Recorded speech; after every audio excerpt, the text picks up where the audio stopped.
হ্যাঁ, আমি বদলে গেছি, অনেকটা বদলে গেছি। যতটা বদলে গেলে পুরনো স্মৃতিগুলো ভুলে থাকা যায়, ঠিক ততটাই বদলে গেছি। আমি বদলে গেছি এই কথাটা বলা সম্পূর্ণই ভুল হবে, কারণ আমি স্বেচ্ছায় বদলাইনি, আমি বদলে যেতে বাধ্য হয়েছি।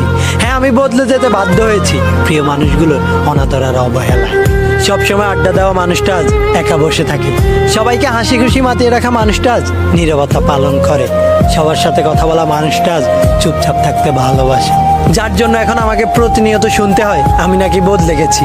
হ্যাঁ, আমি বদলে গেছি, কিন্তু আফসোস যে এই মানুষগুলোর জন্য আজ আমি বদলে গেছি, সেই মানুষগুলোই আজ আমি বদলে যাওয়ার কারণে আমাকে বলে আমি নাকি স্বার্থপর আর অহংকারী। সত্যি তো এটাই, বদলে যাওয়াটা সবার চোখে পড়ে, কিন্তু বদলে যাওয়ার কারণটা কেউ জানতে চায় না। বন্ধুদের শত অপমান মুখ বুঝে সহ্য করে নিতাম, কারণ আমি বন্ধুত্বটাকে অনেক বেশি ভালোবাসতাম। তাদের দেওয়া কষ্টগুলো হাসি মুখে মানিয়ে নিতাম, কিন্তু দিন শেষে তাদের কাছ থেকেই ব্যক্তিত্বহীন উপাধি পেতাম। ভালোবাসার মানুষটি ইগনোর করার পরেও বেহায়ের মতো বারবার তার কাছেই ভালোবাসা চাইতাম, কিন্তু বিনিময়ে শুধুই অবহেলা পেতাম। আর এত কিছুর ব্রেনে সবাইকে ভালো রাখতে গিয়ে নিজের ভালো থাকাটাই হারিয়ে যায়। আর যখনই নিজেকে ভালো রাখতে বদলে গেলাম, ঠিক তখনই সবার কাছ থেকে স্বার্থপর আর বেইমান উপাধি পেলাম। যদি নিজেকে ভালো রাখতে বদলে গেলে স্বার্থপর আর বেইমান হতে হয়, তাহলে হ্যাঁ, আমি স্বার্থপর আর বেইমান।